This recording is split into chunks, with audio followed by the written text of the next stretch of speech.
Saya Nur Syahila. Hari ini saya bukan Cik Hamzah sebenarnya. Saya sebagai anak kepada Fauziah Sarman dan juga Babah. Saya nak mengucapkan banyak-banyak terima kasih kepada Babah lah actually sebab sudi untuk berkenalan dengan Mak dan sudi untuk bersama-sama dengan Mak hingga ke akhirnya, insyaAllah. Dan segala perjalanan ini bersaksi dari kita berdua ya? Ya, benar. Dating pun ada kita? Ya, benar. Supaya ada orang kedua dan ketiga dan keempat. Ya, benar. Apa awak ya benar ni? Pernah buat kerja? Semoga berkekalan sehingga ke selama-lamanya. Baba jagalah Mak elok-elok, Mak pun kena jaga Baba juga. Sama-sama lah saling menjaga. Itulah kita. Namanya berkah perhubungan. Bukan sahaja sebagai kakak, bukan sahaja sebagai sahabat, kami dengan macam adik-beradik. So yang hadir pastinya mendoakan, yang tak dapat hadir pun tetap mendoakan. So bila kakak adik yang lain hadir, hanya nak doakan supaya pernikahan ini biarlah membawa kebahagiaan hingga ke akhir hayat. Yang paling penting sih hubungan kita jangan putus.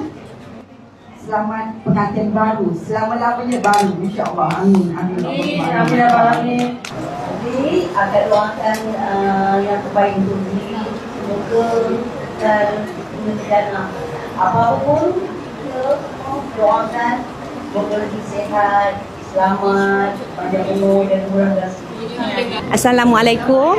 Saya menghadiri satu perkahwinan di Mega Glory Hall Bangi. Mudah, senang nak menuju kemari. Alhamdulillah, parking pun senang. Mudahlah di sini. Kalau buat pun saya tengok selesa. Makanan terbaik.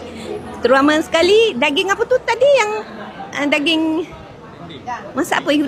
Rendang ke daging hitam ke? Terbaik.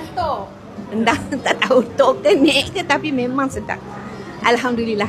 Assalamualaikum. Pada hari ini selesai majlis pernikahan pada abang saya, Tuan Zainal dengan pasangannya, Kak Fauziah.